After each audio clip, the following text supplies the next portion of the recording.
Greetings citizens, this public service broadcast is brought to you by Anonymous. In the light of recent events it is clear we, and by that we mean all of us, are suffering an attack on civil liberties at an alarming rate. Liberty is a concept of political philosophy, and identifies the condition in which an individual has the right to act according to his or her own will.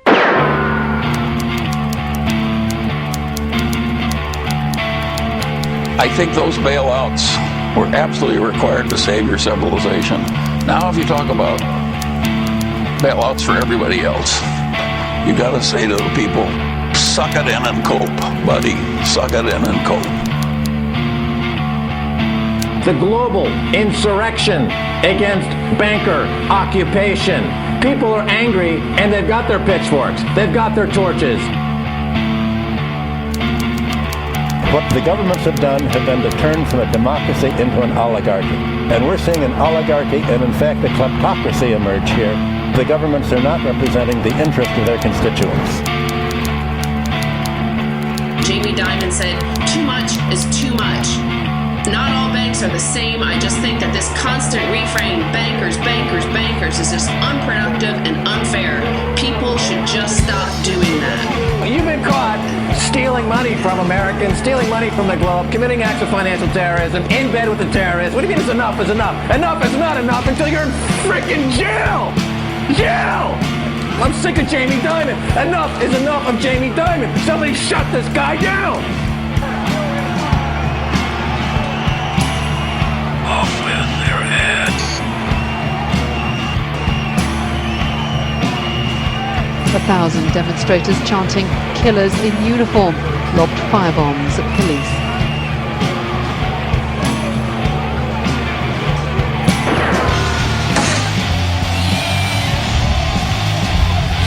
This government minister was stoned by a mob.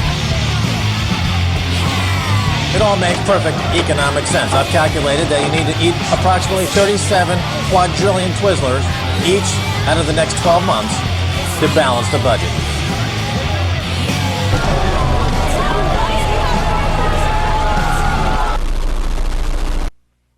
Dum dum, diddle dum dum, diddle dum dum, diddle dum dum. When I was at secondary school in the early 70s, we were told that we were going to have a 3-day week leisure society in school. They said computers are going to come, it's going to be a 3-day week work, leisure society. Sounded pretty good to me. And of course, there's been that money there and those things for us all to do that. The turtle was very alert. When danger threatened him, he never got hurt. He knew just what to do. Free papers are incredibly powerful means of communication. I think that's why we started Bare Bones as a free paper as well, because we wanted it as a bit of an antidote to all this, London Light doesn't exist, like Metro or the Evening Standard kind of, which are so powerful and across the board completely shit. Our show, we make the news, and then we report the news that we made. He did what we all must learn to do. You and you and you and you. Duck and cover. Even a newspaper can save you from a bad burn. I think there's a feeling that things are very bad at the moment. It's an interesting amount of bands I've interviewed in the past 6 months, from sort of British Sea Power to Zola Jesus to Cold Cave to Liars, all sort of saying quite honestly that they feel there's a sort of apocalyptic air at the moment. What is going to happen? Things feel like there's something really unpleasant around the corner, and I would say they're not mad conspiracy nuts, all these artists. They just are very troubled by the state of things, and by saying that and by discussing that in interviews, I think they're making a point. I want my money back. I'm down here drowning in your fat. You got me on my knees praying for everything you lack. I ain't afraid of you. Does the government really think they can win that war if the young people are like, fuck this? You can't beat that. You can't beat us. No, it's impossible. It's impossible. Like Public Enemy said, it takes a nation of... There's no fucking way. I got a list of demands.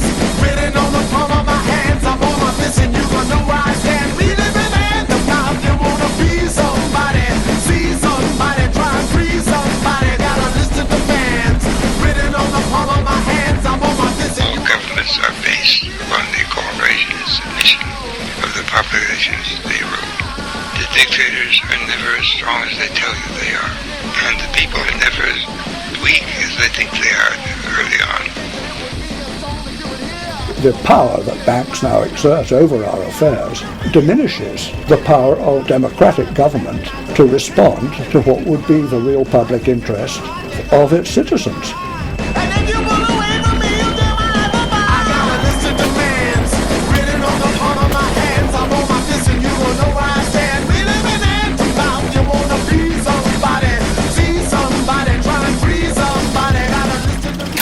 You must have a leader, because people are like sheep and they have to be led. I think you know that I am there for you. And I do care so very, very, very much. Call the police, I'm strapped to the teeth. And I have all the disregard you ever believe. Calling the law, I'm fixing the draw. Alarming tree when isn't season, calling for fraud. Calling them now, cause it's about to go down.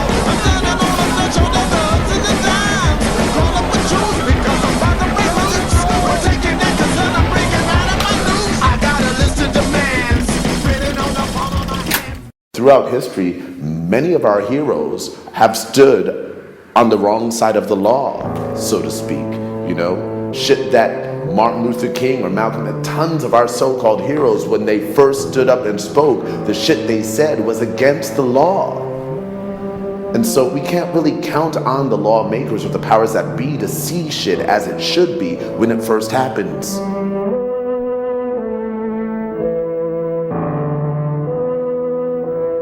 97% of money in existence was created by banks out of nothing. Every time a bank makes a loan, it creates new money, and then charges interest on it. The banks then make securities from this debt. This is known as a derivative, and allows the banks to create even more money out of nothing. There's no rule of law, it's a kleptocracy, and they sell poo-poo with each other, and they call that, and that's the economy. American economy is based on selling poo-poo from one bank to another for fees, and then when it's too much poo-poo in the system, they declare bankruptcy and they demand a bailout, which then it's like getting a clean underwear. What do they do in the clean underwear? Oh, there's more American securities. There's more America. There's more American securities. Let's sell them. Let's get another $1 billion bonus. I just made myself another bonus. That's what Wall Street's all about. It's just selling poo-poo. That's it. It's worth nothing. The creation of new money in this way leads to price inflation in the goods it was created for. This process of money creation is undemocratic and gives the banks power and wealth they do not deserve. The thing I noticed about house prices, now in 1979 we made an LP on our own and we had to borrow a load of money, and it was probably getting on for 700 or 1,000 quid to make an album and press it ourselves. I seem to remember. And I know that the house we rented, next door the house was for sale for 3,500 quid, and you could get houses around 2, which was proportionally a lot cheaper than it is now, because it still probably only costs you 15 or 2,000 quid to do your own album. I mean, if you do it the way we do it. And a house is substantially more now, rather than being 4,000 or 5,000. If we can inflate the value of these houses, and I can get you paying me back 3 times the amount I'm lending you, I'd much rather lend you $500,000 than 10,000.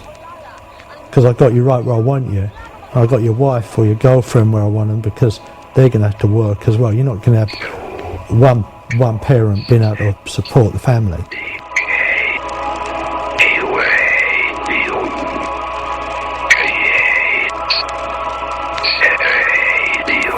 The systems that are operating currently are in a state of dissolution, and that people need to become aware of that and to stop living lies, really, and start facing up to the horrible bitter truths is that for the last 30 years we've been involved in a boom and bust economy that's got us nowhere and has failed. And what we've got now is a government that no one voted for attempting to repair it.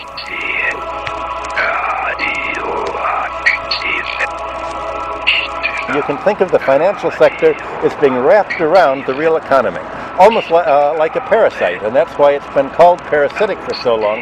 The financial sector extracts interest from the economy. The property sector extracts economic rent, as do monopolies. Now, the key thing about parasites is that it's not simply that they extract nourishment from the host.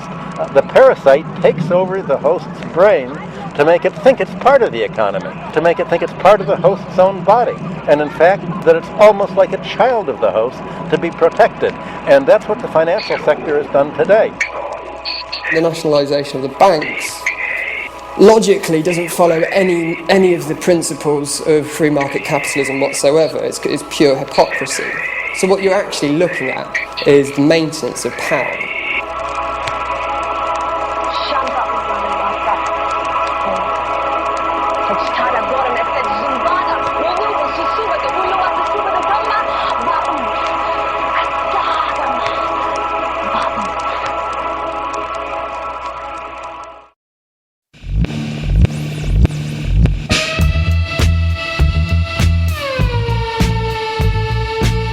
You know what I'm doing, and it's not just a statement in terms of the lyrics themselves. I think that's really important to actually make lyrics important again and what it's written about. So many people were worried about how it was sung, and they were only using music for escapism, you know, suddenly, and that's kind of what often happens when we're peaking in terms of wealth in the nation. And it happened in the 80s, and there was a lot of music where it was about what the musicians wore and that sort of thing, so it was very consumerist in that way. And so people forgot that you can use music as a way to express your issues with government, with society, with whatever, even if it's just talking about your own little problem. I own you, so give us a song. Young goes talking to his world on the phone.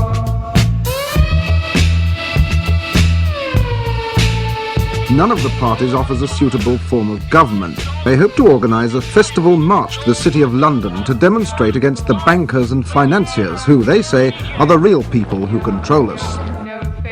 Western democratic governments have become puppets to corporate and banking interests, violently subjugating dissent in their own populations to maintain a corrupt and inefficient system. Technological progress has been used not to better people's lives, but to make a tiny minority extremely wealthy.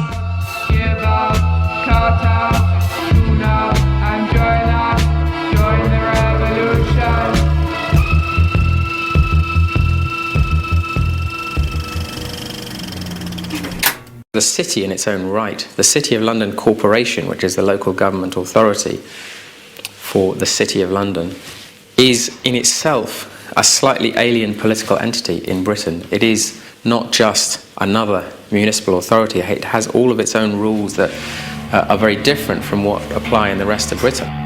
Virtually all the political parties rely on donations, and I think traditionally that's where the Conservatives have got most of their money from, is from the city. London is a tale of two cities. I mean, London has a mayor, currently Boris Johnson, and it has a Lord Mayor who's sitting in the Guildhall. There have been reformers in the past who have tried to say what we need is one government for London. We need to expand the city to cover, instead of 9,000 residents, to cover whatever the population is, 8 million or so Londoners, and you have one single London government. The Labour Party, for much of the last century, had a pledge in its manifesto to abolish the City of London Corporation and merge it into the rest of London. And Tony Blair, as part of his bid for power, he decreed that that pledge would be abolished, and he made a deal with the city, and he made a promise to reform it instead, and that reform ended up being an expansion of the corporate vote. It's a totally bizarre story, and I mean, how many people in Britain really know about this?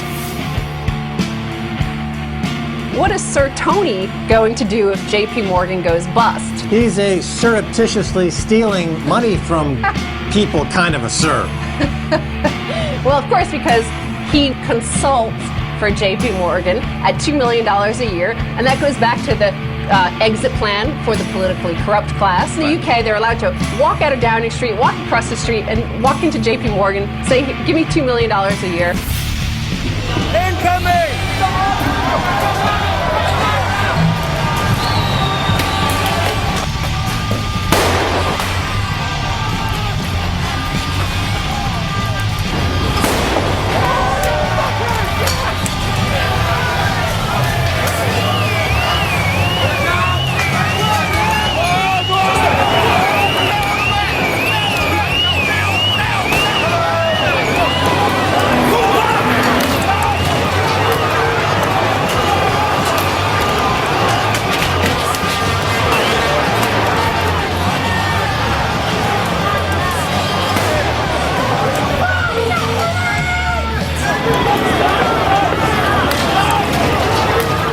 People are becoming informed.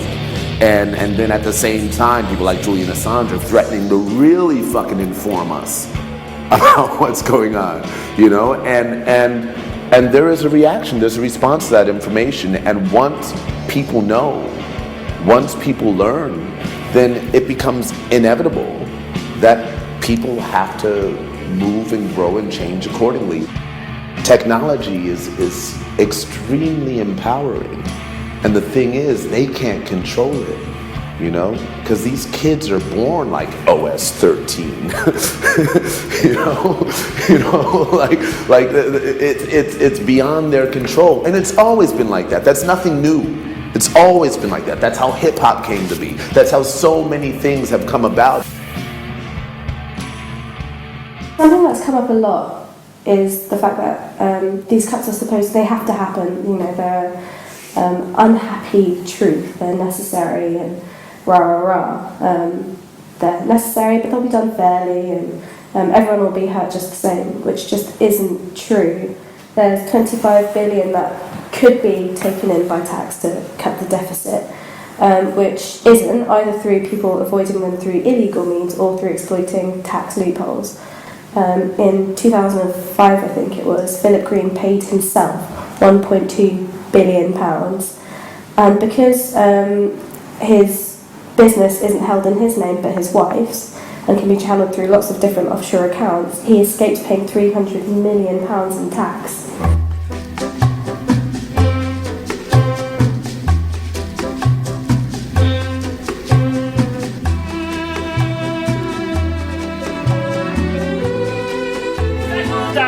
Settle down, everybody settle down. Now, one thing we forgot when we came in, what did we forget, class? We did not take the register. So, Jenkins!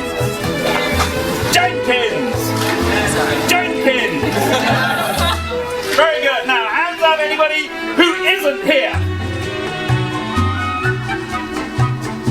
There is what some of us call the Philip Green defence, which is no tax was avoided because no tax was due. But what he doesn't say is that no tax was due because I put a lot of work into making sure that no tax was due. UK Uncut was a new phase for me. It's something that kind of exploded onto the streets, which is absolutely fantastic. I see this as we're just at a fairly early stage of a process, and UK Uncut is looking at one particular aspect of this system, which is corporate tax avoidance, which is a very important part of it. But what is really out there is something much bigger than that, much more all-encompassing. Tax havens have been completely under the radar for such a long time, partly because there has been this perception that these are just places for a few kind of mafiosi and, you know, celebrity tax dodgers and you know, a few kind of spivs. The fact is that these are now the heart of the global economy. The figures are absolutely staggering. I mean, half of world trade, in a way, passes through tax havens. Britain has a particular role in this global offshore system. I mean, there's no dispute really that Britain is responsible for about half of the tax havens in the world, and Britain is a tax haven in its own right.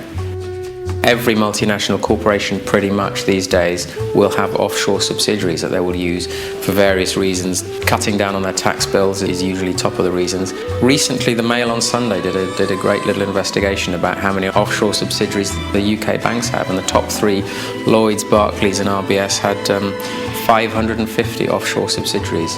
It's always the banks. The banks are right in there. So this is the heart of the financial system.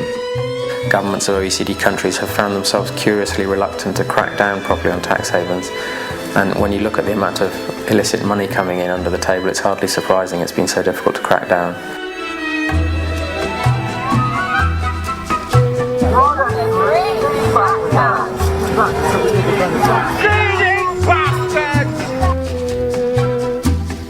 I think now that there are a lot more people talking about how rotten this system is, a lot more people are feeling uncomfortable in these jobs. And so I'm hopeful that there'll be a lot more revelations and people coming forwards to explain what the system really looks like.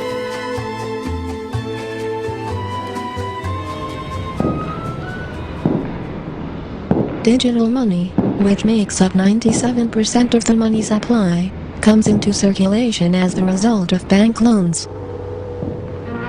When these loans are repaid, the money supply shrinks.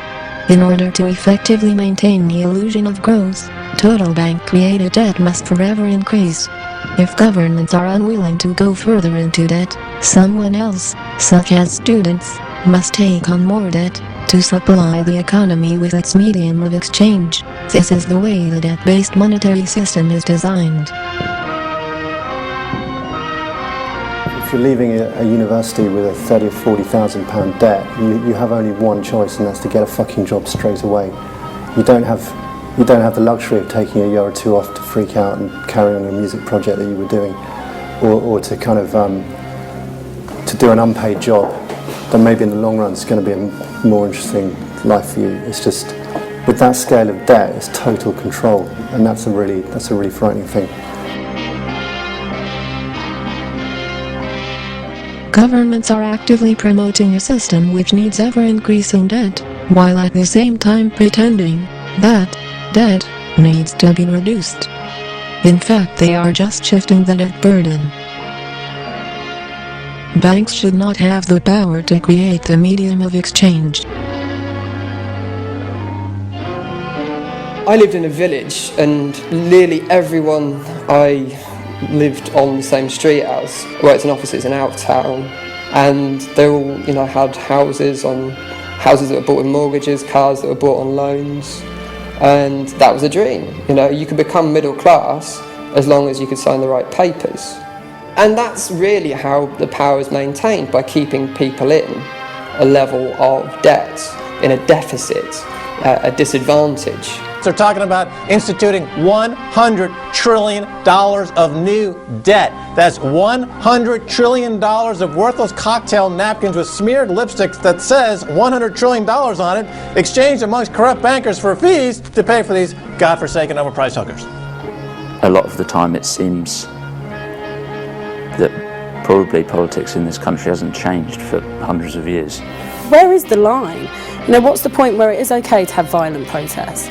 What did I watch? I watched V for Vendetta yesterday, and at the end of V for Vendetta, once they've stopped doing all the main credits, the song comes on, and at the beginning of it, it's a protest song. At the beginning of it, there's this quote where it says, "How dare you tell somebody to have non-violent protest when you're being violent towards them?" And I find that really, really interesting. I think there is a place for people to be violent. Yes, and because I went on the biggest march this country's ever had, which was against the Iraq War. And that was the point after that where I thought, fuck it. I actually feel helpless. I feel like a baby living in this country that can do nothing.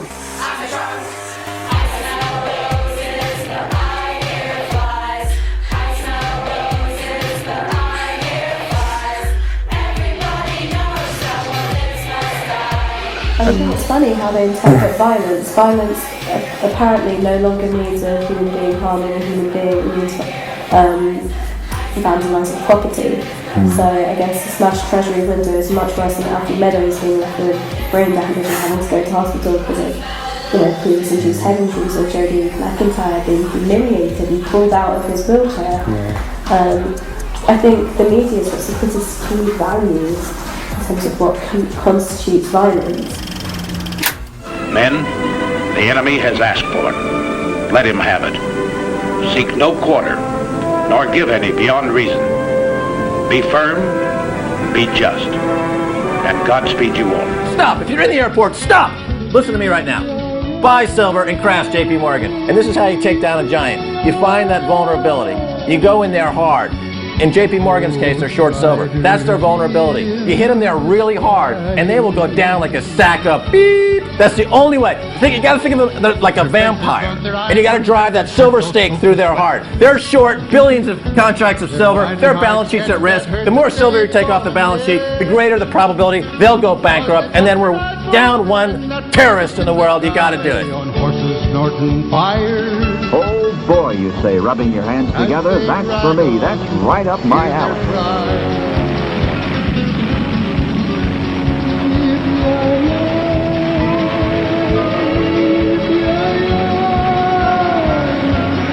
This, then, is the enemy. Primitive, murderous, and fanatical. this war machine, this empire be beaten. But let us make no mistake, for total victory, we must make total sacrifice. Then cowboy, change your ways today, or with us you will ride. And blast. Devil's herd across the endless sky.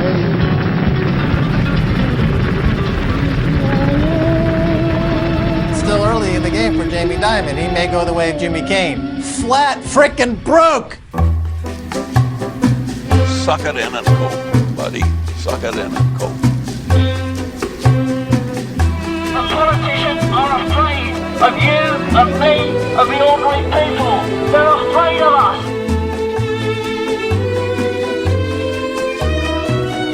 Wherever they are hiding, we're going to find them, and we're going to root them out, we're going to smoke them out, and we're going to drive a silver and gold spike through their hearts so they can't breathe another fiat currency's breath.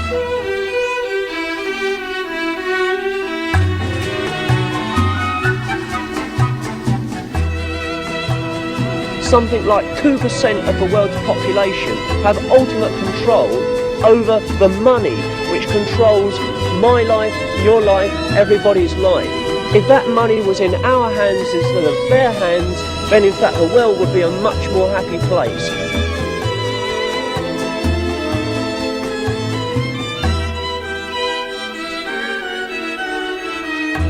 They've shut down the banks, and now they're looking for those bankers, and they're going to string them up by their thumbs, and they're going to beat them to within an inch of their life.